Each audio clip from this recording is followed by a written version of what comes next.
할렐루야. 예, 평화에서 같이 한번 나누시겠습니다. 사랑합니다. 축복합니다. 잘 오셨습니다.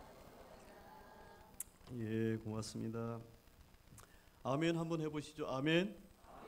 예. 오늘 같은 날은 이렇게 아멘을 안 하시나 이렇게 그런 날이 있어요. 이게 어떤 날은 장로님 찬양할 때나 기도하실 때나 말씀에 아멘이 참 잘하시는 날이 있어요. 주일날에. 근데 어쩐 날은 꼭 이상한 날이 있어요. 꼭 이상한 날이 있어요. 뭘 해도 흥이 안 나는 날이 있어요. 그래서 한번 아멘 하시자 말씀을 드렸어요. 아멘. 성가대 아멘 좀 많이 했으면 좋겠어요. 옆에서 제가 그 소리 듣고 싶으면 힘이 나요. 아멘. 눈을 부릅뜨리지 마시고. 예. 고맙습니다. 여러분, 구원에 대한 말씀을 몇 주간 좀 같이 나누고 있습니다. 하나님의 구원에 대해서 우리가 말씀을 나눌 때 우리에겐 두 가지 영적인 감정을 느껴야만 됩니다. 하나는 인간의 비참함입니다. 내가 얼마나 비참한가, 우리가 얼마나 무능력한가, 얼마나 타락되어 있는가를 말씀 가운데 느껴야만 됩니다.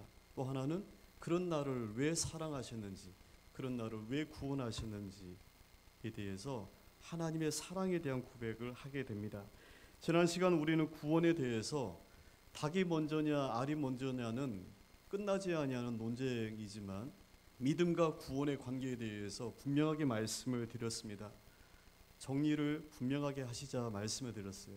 우리가 믿어서 구원을 얻은 것이 아니고 창세로부터 우리를 구원하시기로 작정하였기 때문에 그런 이들에게 하나님께서 믿음을 주셔서 우리가 믿게 되었다라는 거예요.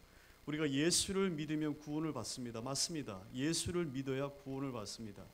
그러나 여러분, 믿는 자는 성경에 보니까 믿음이 모든 사람들의 것이 아니라고 되어 있어요. 모든 사람들이 다 예수를 믿는 것이 아니라는 거예요. 여러분, 왜 많은 사람들 가운데 내가 믿게 되었을까? 그런 생각들 안 해보세요? 왜 많은 사람들 가운데서 내가 믿게 되었을까? 교회 오면 다 믿는 사람들만 보이는 것 같죠? 교회만 가면. 그러나 전체 인구로 따져도요, 우리 백국면의 인구로 따져도 믿지 아니한 사람들이 여러분 더 많이 있을 겁니다. 그죠? 근데 그 많은 사람들 가운데서 왜 내가 믿게 되었나? 부모님이 믿어서 내가 믿었나? 아니면 그 누군가의 전도로 인해서 내가 믿게 되었나? 여러분, 이 모든 사람들은 내가 믿음에 이르도록 하나님께 가까이 나가도록 나를 섬기는 사람들이었지, 내가 믿게 된 것은 하나님의 전적인 은혜인 것을 우리가 분명히 믿습니다. 성경은 이것에 대해서 성경이 주는, 성경만이 줄 수 있는 대답이 있습니다. 그것은 내가 너를 사랑했기 때문이다 라는 거예요. 여러분, 우리가 구원은 하나님의 주권적인 사역이라고 분명히 믿습니다. 구원이 하나님의 주권이라고 할 때 오늘 여러분에게 두 가지 분명한 사실을 함께 고백하기를 원합니다. 한번 따라해보세요. 구원은 하나님의 일방적인 행위이다. 구원은 하나님의 일방적인 행위예요. 두 번째는 따라해보세요. 하나님의 무조건적인 선택이다. 이 두 가지입니다. 첫 번째, 구원은 하나님의 일방적인 사역의 행위입니다. 일방적이라고 하는 말은 구원을 함에 있어서 인간의 또 그 누군가의 또 그 무엇으로부터 이 구원에 대하여 영향을 줄 수가 없다는 거예요. 하나님의 의지와 하나님의 주권적인 뜻이 우리를 구원하시기로 결정하셨는데 그것을 그 무엇이 바꿀 수가 없다는 거예요. 이것이 바로 성경에서 말하는 예정에 대한 놀라움입니다. 논쟁이 많고 여러 가지 이야기거리들이 많은 것이 예정이지만 캘빈주의 신앙의 고백에 서 있는 개혁교회들은 예정 신학을 저희가 믿습니다. 이것을 고백하지 않으면 우리의 구원이 설명이 안 된다는 거예요. 지난번 말씀에 보았던 것처럼 에베소서 말씀의 1장은 이렇게 시작하죠. 하나님이 그 기쁘신 뜻대로 우리를 예정하사 예수 그리스도로 말미암아 자기 아들들이 되게 하셨다는 거예요. 하나님이 오늘 저와 여러분을 예정하신 것은 창세로부터 하신 일인데 마지못해서 누군가에 의해 가지고 그렇게 하신 것이 아니고 하나님의 기쁘신 뜻 안에서 우리를 예정하셨다는 거예요. 여러분, 이 예정이라고 하는 말은 예정이라고 하는 말은 미리 목적지가 정하여져 있다는 말이에요. 미리 목적지가 정하여져 있다는 거예요. 우리 인생에 가야 되는 목적지가 있어요. 그죠? 죽음이 목적지가 아닙니다. 죽음은 인생의 또 다른 옷을 벗게 되어지는, 육신의 옷을 벗고 손으로 짓지 않은 영원한 장막을 덧입게 되어지는, 성경은 그것을 옷을 벗고 옷을 입는다로 표현해요. 그 과정이지 죽음이 마지막이 아니에요. 죽음 이후에 성경은 또 다른 삶이 있다고 이야기해요. 성경에서 말하는 인생의 목적지는 두 곳입니다. 하나님의 자녀를 위하여 예비되어진 영원한 주의 나라가 있어요. 바로 양들이 서게 되어지는 자리이죠. 또 하나는 창세로부터 예비한 영원한 심판의 그 자리, 영원한 지옥이 있어요. 여러분, 이 두 곳의 목적지는 어느 곳이든 간에 인생의 목적지인데 이곳은 중간에 바뀔 수가 없어요. 중간에 또한 취소가 될 수가 없어요. 양의 자리는 양만 있어야지 염소가 있을 수가 없어요.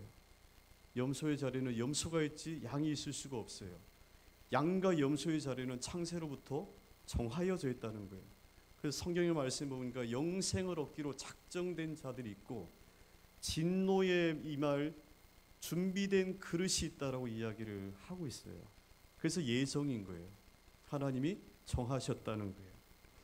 여러분, 구원이 하나님의 주권적인 일방적인 행위라고 한다면 쌍방의 것이 아니라는 거예요. 일방이라고 하는 것은, 쌍방은 뭐죠? 주고받는 거잖아요. 잘못된 믿음은 하나님의 은혜와 인간의 믿음이 구원을 일으켰다라고 이야기를 합니다. 놀라우지도 않습니다. 왜냐하면 기독교의 초기 이단부터 지금까지도 기존 교회에서도 이렇게 구원을 가르쳐요. 인간의 믿음이 하나님의 구원을 이루었다는 거예요. 여러분, 그렇지 않습니다. 구원은 하나님의 일방적인 행위예요. 일방이라고 하는 것은 인간의 믿음이 조금이라도 구원에 관여하거나 들어가서 그 결과로 우리가 구원을 얻게 된 것이 아니라는 거예요. 그 좋은 예로 바로 하나님께서는 에서를 어떻게 하셨다고요? 미워하시고, 오늘 말씀에 보니까 야곱은 어떻게 하셨다고요? 사랑하셨다는 거예요. 리브가가 두 아이를, 쌍둥이를 배에 잉태했어요. 아이가 태어나기도 전에. 태중에 있는 아이가 뭔가 죄를 짓고 뭔가 할 수 없잖아요. 태중에 있는 그 아이를 하나님께서 예정하셨어요. 둘을 갈라놓으셨다는 거예요. 에서는 미워하고 야곱은 사랑했다는 거예요. 오늘 말씀 보니까 이것이 왜 그렇게 했느냐라고, 하나님께 불의가 있느냐라고 물을 수 있느냐는 거예요. 그렇죠? 너무 불공평해 보이잖아요. 뭔가의 결과로 인해서 잘못된 것이라면 받아들일 수가 있어요.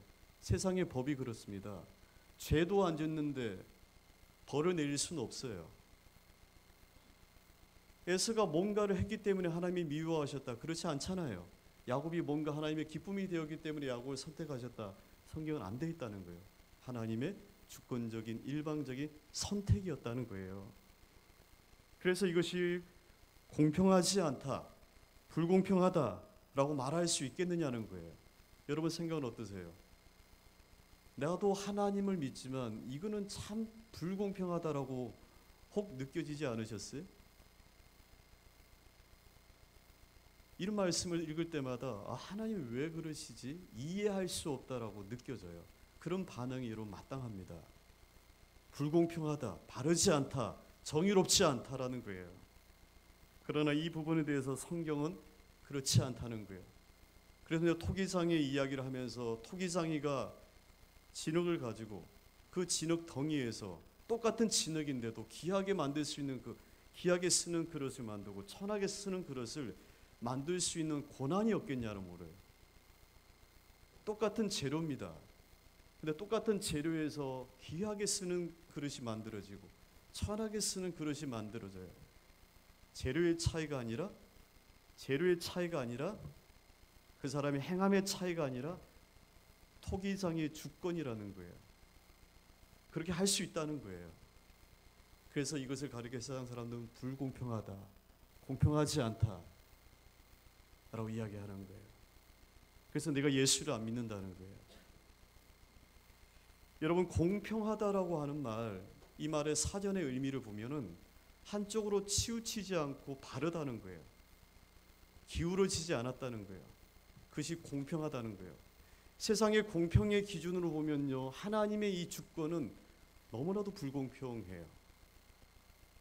세상의 공평의 기준으로 보면은 하나님의 모든 행하심은 정의롭지 못하고 불공평해요.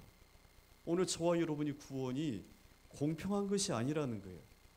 근데 여러분, 우리가 어떤 일을 가리켜서 불공평하다고 얘기할 때는, 우리 어떤 문제에 대해서 그렇게 불공평하다고 이야기할 때는 우리가 받을 것이 있는데, 나의 몫이 있는데, 나의 정당한 권리가 있는데 그것을 받지 못하기 때문에 불공평하다라고 이야기를 하는 거잖아요.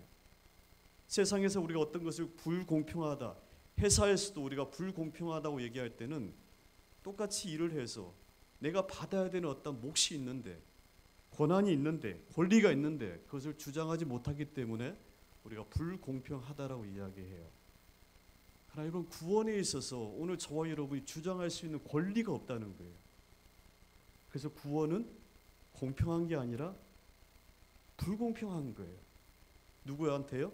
구원을 받지 못한, 하나님의 예정함에 들어오지 못한 이들에게는 불공평한 것이 되는 거예요. 왜 그렇게 하냐? 라고 오늘 말씀처럼 반문할 수 있느냐? 라는 그 말에 성경은 설명을 하지 않습니다.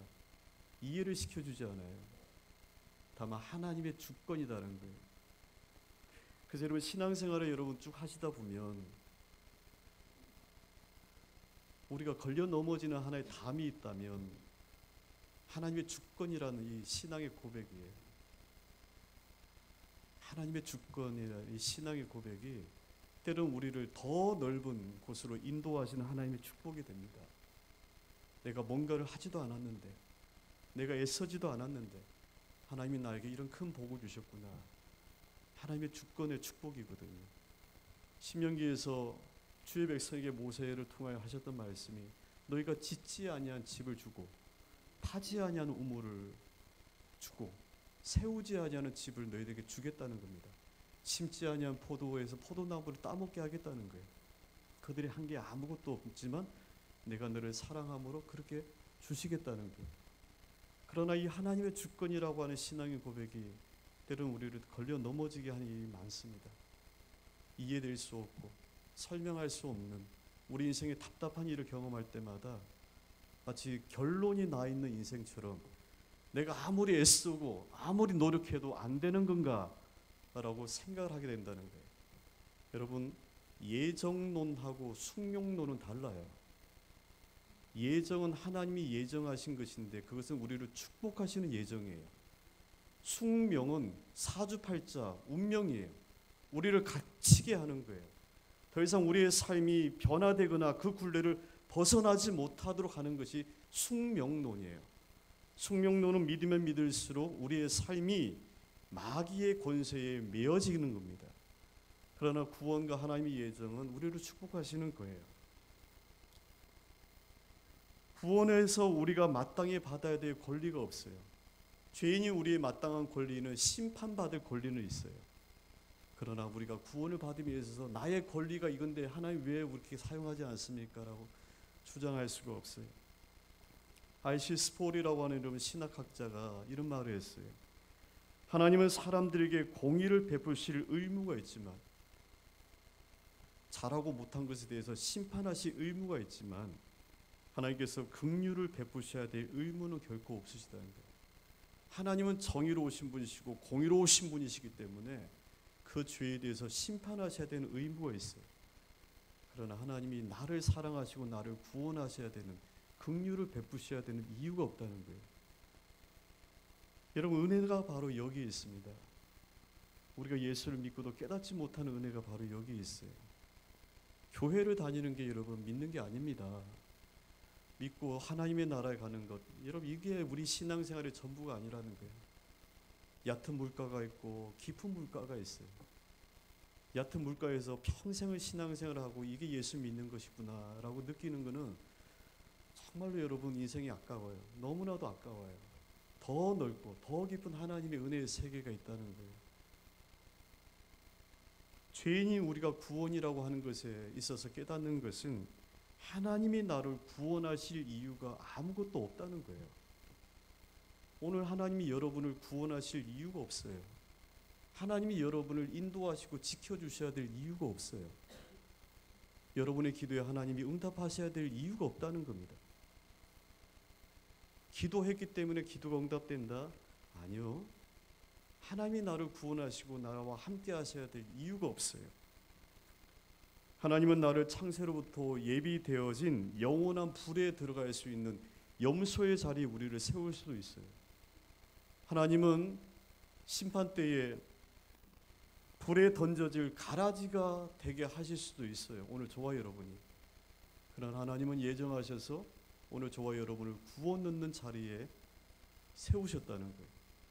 이것이 여러분 하나님의 놀라운 은혜인 거예요. 왜 그렇게 하셨나? 하나님이 나를 사랑하셨다는 것이 성경에서 주는 유일한 대답이에요. 나를 구원하시기로 예정하셨어요. 그래서 죄인의 심판의 자리가 아니라 영생의 생명의 자리로 우리를 옮겼어요. 성경에 보니까 하나님은 우리를 구원하셨다고 하는 이 구원이라고 하는 표현을 자리를 옮겼다고 하는 단어로 사용하고 있어요. 요한복음 여러분 5장 24절 말씀을 같이 한번 읽어보시겠습니다. 있습니다. 내가 진실로 너에게 이르노니 내 말을 듣고 또 나 보내신 이를 믿는 자는 영생을 얻었고 심판에 이르지 아니하니 사망에서 생명으로, 사망의 자리에 있어야 되는 것이 오늘 저와 여러분 마땅한 자리라는 거예요. 하나님이 오늘 저와 여러분을 구원하실 이유가 없어요. 그러나 그 사망의 자리에서 영생의 생명의 자리를 옮겼다라고 되어 있어요. 이것이 하나님의 주권이에요. 하나님이 일방적으로 우리를 사랑하셔서 하신 일이라는 거예요. 그러니 여러분 오늘 저와 여러분은 감격할 수밖에 없죠. 두 번째는 이겁니다. 구원은 하나님의 무조건적인 선택이에요. 여러분 무조건이라고 하는 말에는 말 그대로 구원을 받음에 있어서 오늘 저와 여러분이 아무런 조건이 없다는 거예요.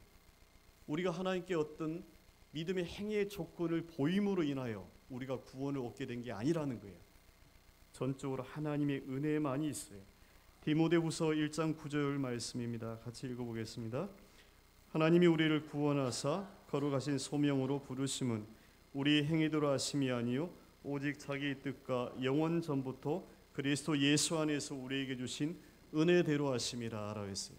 우리의 행위로 된 것이 아니고 하나님이 창세로부터 예비하신 그의 은혜대로 우리를 구원을 얻게 하셨다는 거예요. 하나님이 우리를 구원하셨는데 그 구원의 기준이 있을 거 아니에요. 선택의 기준이 있을 거 아니에요.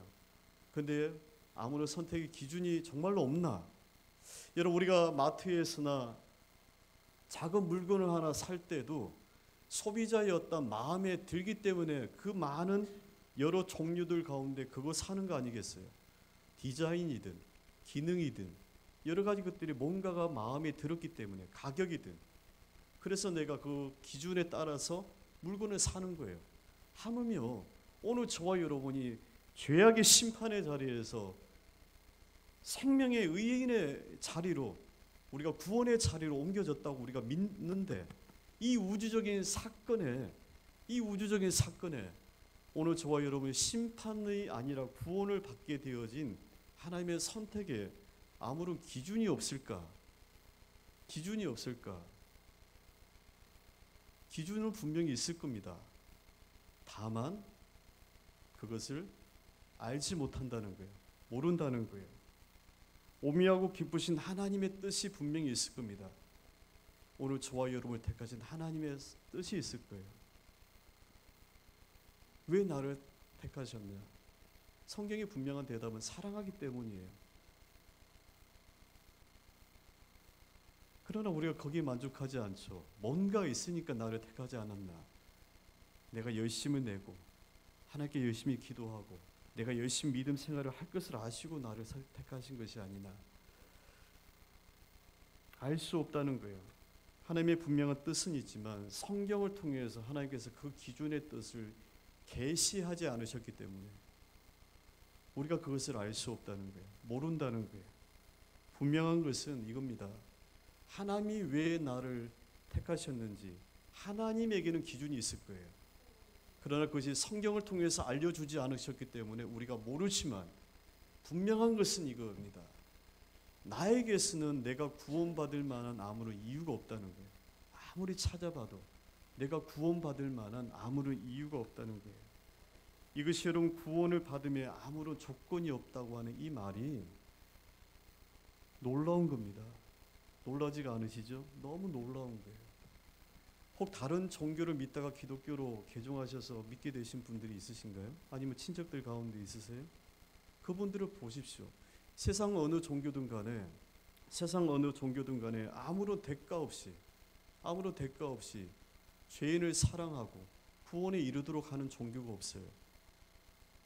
신에게 나아가는 뭔가를 보여줘야 돼요. 그래서 끊임없이 고행을 요구합니다. 선행을 쌓아야 된다고 요구해요. 깨달음이 있어야 된다고 얘기합니다. 그런 것들이 요구가 되어져요. 끊임없이 요구가 되어져요. 모든 세상의 종교가 그렇습니다. 신에게 죄인이 나가기 위해서는 뭔가가 신에게 보여줘야 되는 것이 있어야 된다는 거예요. 하물며 여러분 옛날에 부모님들이 집 나간 자식들 위해서 기도할 때 천지 신명에게 기도할 때 정화수 물 한 사발이라도 떠놓고 기도했어요. 그냥 맨 입으로 기도하지 않았다는 거예요. 뭔가를 놓고 기도했어요. 하물며 여러분 우리가 구원을 받았다는데 세상 모든 종교가 다 그런데 아무것도 없다니 받아들일 수가 없는 거예요. 이상한 거죠. 근데 여러분 기독교는 오히려 선행을 하고 깨달음의 경지에 이르도록 자신을 채찍질하고 고난 가운데 스스로를 내던지듯 들어가고 이 모든 것들을 자기 의를 이루는 것이기 때문에 하지 못하도록 경계를 합니다. 여러분 구원에는 아무런 조건이 없어요. 왜 그러냐 하면 하나님은 우리 인간의 영적인 상태를 아시기 때문에 그런 거예요. 가장 중요한 것이 이거예요. 오늘 저와 여러분의 영적인 상태가 어떠하다고 하는 것을 하나님은 아시기 때문에 우리에게서 구원에 이르는 조건을 하나님은 두지 않으셨다는 거예요. 성경에서 증거하고 있는 인간은요 전적으로 타락한 존재예요. 완전히 무능한 존재입니다. 부분적으로 타락한 게 아니라 전적으로 타락했다는 거예요. 단어가 중요합니다. 타락한 거는 맞는데 전적으로 타락했느냐 아니면 부분적으로 타락했느냐에 대한 신앙의 고백 때문에 이단들이 나눠져요. 대표적으로 알미니안이라고 하는 기독교의 이단은 인간은 타락한 것이 맞습니다. 그러나 인간의 타락이 완전히 타락한 것이 아니란 거예요. 왜? 양심의 법도 있고 창조세계의 아름다움을 보면서 깨닫는 것도 있기 때문에 완전히 인간이 타락한 것이 아니라고 여겨요. 그래서 하나님의 빛의 법이 오면 완전히 타락한 인간이 아니기 때문에 하나님께로 나아갈 수가 있다고 그들은 주장해요. 그래서 그들에게는 뭐가 중요해요? 그러한 신앙의 고백에는 인간의 믿음의 열정이 중요한 거예요. 열심히 믿어야 구원을 얻고 열심히 기도해야 하나님의 응답을 받는다라는 이유가 거기에서 만들어져요. 뭔가가 우리를 통해서 해야지만 하나님도 우리의 어떤 것을 보시고 응답을 하신다라고 보기 때문에 그래요. 그러나 여러분 우리의 신앙의 고백은 부분 타락이 아닙니다. 완전한 타락이에요. 성경 우리 인간이 완전히 타락했다는 거예요. 날마다 죄를 먹고 죄로 입으며 죄 가운데 살고 있는 것이 오늘 저와 여러분이라는 거예요. 여러분 배가 고파야 밥을 먹습니다. 목이 말라야 물을 먹어요. 뭔가가 피로가 느껴져야 그 피로를 채우는 것을 얻게 된다는 거예요. 그런데 죄인인 오늘 저와 여러분은 완전히 타락하였기 때문에 죄를 죄로 자각을 할 수가 없어요. 무엇이 죄인지를 알지 못한다는 거예요. 자, 죄를 죄로 자각을 하지 못하니 죄에 대해서 알지 못하고 죄를 알지 못하니 죄 가운데 있으면서도 죄가 주는 비참함과 참담함을 느끼지를 못해요. 자, 그러니 그 가운데서 내가 하나님께 구해달라고 소망을 둘 수가 없는 거예요. 왜? 죄를 알아야 죄를 자각하고 그 속에서 나의 비참함이 깨달아지고 하나님께 도와달라고 우리가 기도를 할 수 있는데 그 죄 자체를 깨달을 수 있는 자각이 오늘 저와 여러분은 없다는 거예요. 그런 상태인 오늘 저와 여러분이 구원을 얻을 수가 없기 때문에 하나님은 우리에게서 어떤 조건을 두지 않는다는 겁니다.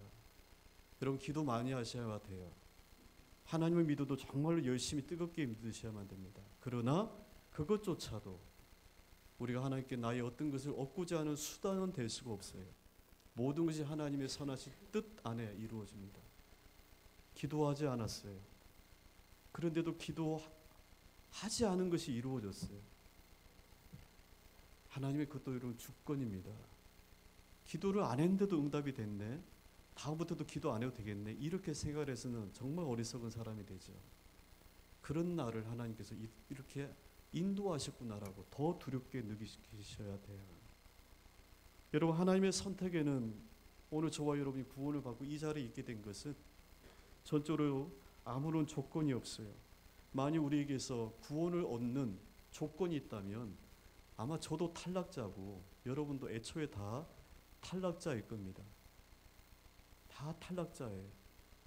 사도 바울이 고린도 교회를 바라보면서 가지는 이런 안타까움이 바로 여기 있습니다. 바울이 여러분 1년 6개월 동안에 고린도 교회에 있으면서 세운 교회가 바로 고린도 교회입니다. 근데 그 고린도 교회를 통해서 들려오는 소식 때문에 사도 바울은 마음이 아팠어요. 사도 바울은 교회와 성도들이 날마다 다투고 싸우고 분쟁하고 영적인 은사를 가지고 갈라지고 있는 그런 모습을 보면서 마음이 아팠어요. 여러분 고린도 교회는요 믿음이 없는 교회가 아닙니다. 믿음이 뜨거운 교회예요. 열심이 없는 교회가 아닙니다. 뜨겁게 열심히 잘 모이는 교회예요. 은사가 없는 교회가 아닙니다. 은사가 넘치도록 있는 교회이지만 질서가 없이 사용이 되었어요. 고린도 교회는 열정이 있는 교회입니다. 그러나 그 열정이 하나님과 복음을 위하여 쏟지 않고 서로를 위한 다툼과 갈등으로 그것이 퍼졌기 때문에 문제가 된 거예요. 사도 바울이 고린도 교회로 편지하면서 이렇게 얘기했어요. 형제들아 너희들의 부르심을 보라는 거예요. 육체를 따라 지혜로운 자가 많지 않고 능한 자가 많지 않고 문볼 좋은 자가 많지 않다. 하나님께서 세상에 미련한 것들을 택하사 지혜 있는 자들을 부끄럽게 하려 하시고 세상에 약한 것들을 택하사 강한 것들을 부끄럽게 하려 하시며 하나님께서 세상에 천한 것들과 멸시받는 것들과 없는 것들을 택하사 있는 것들을 폐하려 하셨다는 거예요. 왜 그렇게 하셨냐? 이는 아무 육체도 하나님 앞에서 자랑하지 못하게 하려 함이다라고 했어요. 왜 날마다 싸우냐는 거예요. 왜 날마다 주님의 이름으로 다투냐는 거예요. 너희들의 부르심을 보라. 하나님이 창세로부터 너희를 불러서 한 사람 한 사람 불렀는데 너희들 중에 배운 사람이 있느냐? 가진 사람이 있느냐? 없다는 거예요. 없다는 거예요. 초기 고린도 교회 구성원들이 그랬다는 겁니다. 천대받고 없고 멸시받는 사람들 너희들을 택했지 않느냐는 거예요. 그것은 내가 뭔가를 해서 구원을 받았습니다. 나의 믿음이 이끕니다라고 주장하지 못하도록 아무 육체도 하나님 앞에서 자랑하지 못하게 하기 위해서가 아니냐라는 것이었어요. 여러분 사도 바울이 고린도 교회를 바라보면서 안타까움은 하나님이 주신 구원의 기쁨, 감격 이 은혜가 있는데 이것을 경험하지 못하고 날마다 싸워 날마다 다투어요. 그러다 보니까 하나님이 주셨던 그 구원의 큰 기쁨의 은혜를 누리지 못하고 성도의 기쁨이 없는 거예요. 믿음의 기쁨이 없는 거예요. 근데 날마다 매주마다 또 모여요. 고린도 교회처럼. 그러니 여러분 이 고린도 교회를 바라보면서 바울이 하나님이 너희를 부르셨는데 너희가 부르심을 받았던 그 자리가 어떤지를 보라는 거예요. 여러분 우리도 잘 보셔야만 됩니다. 내세울 곳이 없는 사람들이 이렇게 모여서 뭘 목소리를 크게 내세우고 여러분 이것은 어리석은 사람들의 모습입니다. 우리는 내가 하나님께 구원을 받을 만한 아무런 자격이 없다고 하는 것을 인정하셔야 돼요. 그때 우리의 고백은 겸손해져야 된다는 거예요. 나 같은 사람을 하나님께서 염소의 자리가 아니라 양의 자리에 옮기셨구나. 가라지가 될 수 있을 터인데도 알곡의 자리에 나를 옮기셨구나. 내가 뭐라고? 내가 도대체 하나님께 뭐를 했기에 하나님은 나를 이렇게 사랑하셔서 구원을 얻는 자리에 있게 하셨나?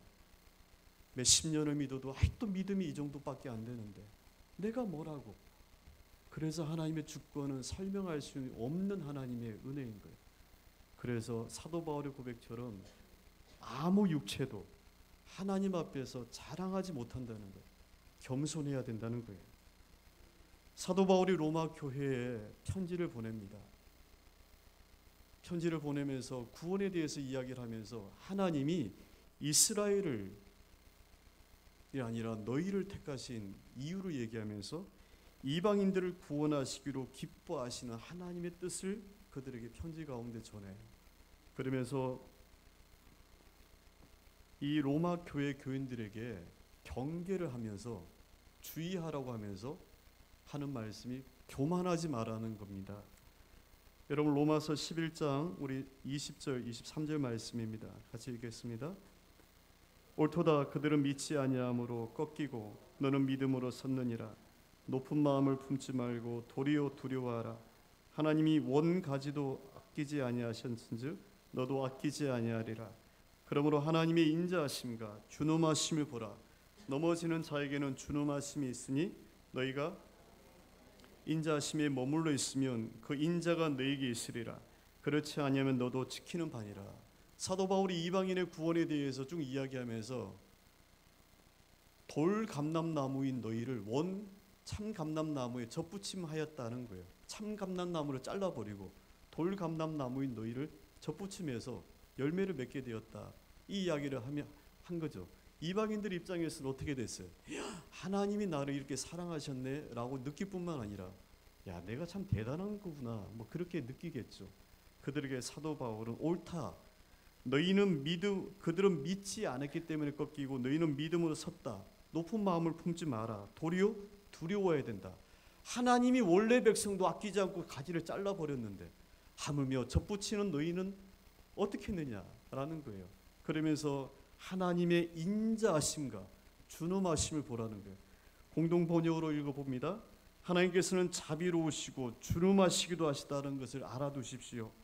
하나님께서는 당신을 거역하는 자들에게는 준엄하시지만 여러분에게는 자비하십니다. 그러나 그것은 여러분이 하나님의 자비를 저버리지 않을 때에 한한 일이고 그러지 않을 때는 여러분도 잘라버릴 겁니다. 하나님은 인자하시고 자비로우신 분이라는 거예요. 근데 하나님의 그 인자를 망령되 여기지 말라는 거예요. 만약 여러분이 하나님의 그 인자하심 안에 들어와 있으면 하나님은 지금도 늘 인자로우시지만 그러나 여러분이 하나님의 그 인자하심을 업신여길 때는 여러분도 잘라버릴 겁니다. 이 이야기를 지금 하고 있는 거죠. 여러분 예수 믿는 것은 날마다 즐거운 은혜입니다. 세상 고난 여러 가지 어려움들이 우리에게 있습니다. 그러나 그 속에서 우리가 웃고 또 즐기며 또 하루를 웃음 가운데 살아갈 수 있는 힘은요.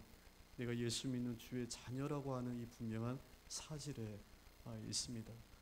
오늘 여러분이 예수를 믿고 교회 생활을 하는 이것이 단지 난산교회를 다니고 뭔가 직분을 받고 예배를 드리는 이 단순한 차원이 아니라 내가 구원을 받았다고 하는 것에 대한 더 깊은 하나님의 은혜의 비밀의 축복이 여러분 삶 가운데 깨달아지고 경험되시고 누려지시기를 주의 이름으로 축복합니다. 함께 여러분 이 시간 기도하실 때 하나님 저에게 이러한 은혜의 기쁨이 날마다 누려지게 하여 주시기를 함께 이 시간 선포하시며 기도하겠습니다. 하나님 이 시간 저희들의 모든 삶에 크신 주의 은혜가 함께 하셔서 우리에게 부어주시는 바 아버지의 은혜를 저희들이 구하며 하나님의 시간 나아갑니다. 성령 하나님 이 시간 저희를 붙잡아 주셔서 오늘 저희들의 모든 삶에 아버지의 은혜를 날마다 누리며 살아가는 오늘 저의 모든 자녀들 되게 하여 주옵소서. 이 구원의 은혜의 복을 저희들이 누리기를 원합니다. 주님 주신 은혜 안에 저희들이 있기를 원하오니 하나님께서 저희들이 연약함 가운데도 주의 축복의 은혜로 날마다 붙잡아 주시고 아버지와 함께하여 주옵소서 믿습니다. 하나님 오늘 저희들께 향하신 주의 은혜의 손을 거두지 아니하시고 늘 함께하심을 주님 믿습니다. 주께서 원하시는 그 믿음의 자리에 이르지 아직 못하고 있지만 그러나 여전히 저희들을 주권적으로 붙잡아 주시고 하나님께서 은혜 안에 저희들을 인도하심을 주님 믿고 감사를 드립니다. 오늘도 저희들이 받은 바 이 구원을 등한히 여기는 어리석은 이들 되지 않게 하시고 받은 바 이 구원을 굳게 붙잡고 살아가는 주의 모든 자녀들 되게 하여 주옵소서. 모든 말씀 예수님 이름으로 기도합니다. 아멘.